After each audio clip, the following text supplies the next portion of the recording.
Dingati-ati aja tumandang samubara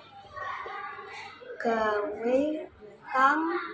bisa nganakake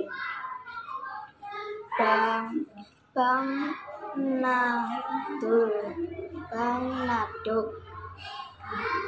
wong kang lara panas lan watuk ora kena metu saka sendhong paturane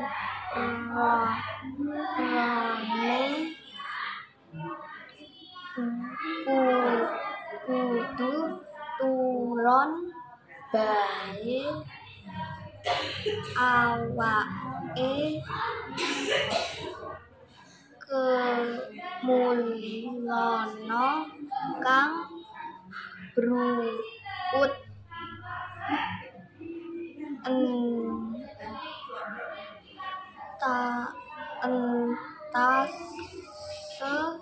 entase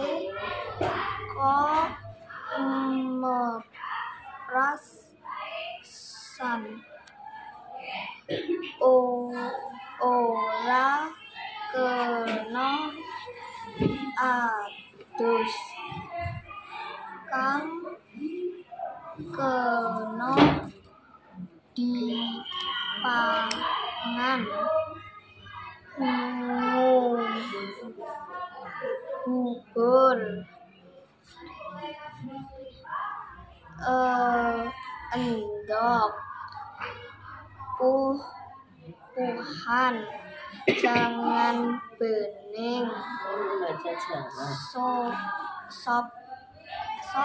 lan kaldu yen ngombe kudu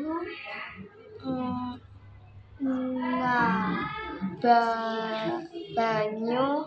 mateng luwih becik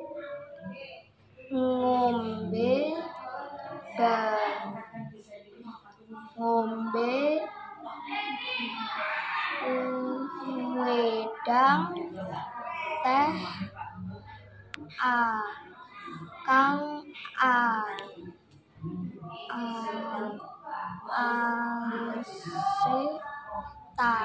asih anget saben dina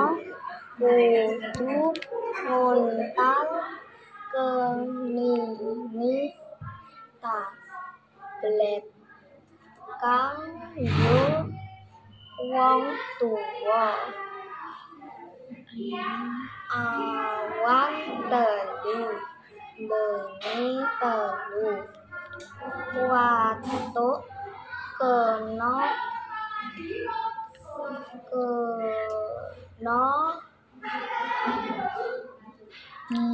ditambani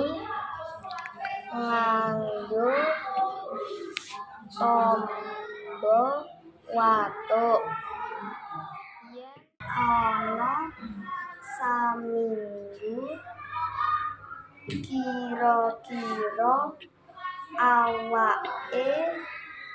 wis kuwat kena metu saka ing omah nanging ora kena cucul klambi kudu padha manut miturut marang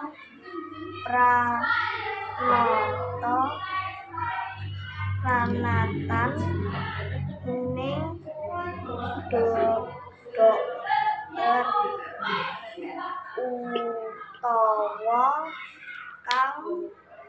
ditindakake déning wawakilé kayata perplindir elper wadana utawa pulisi desa.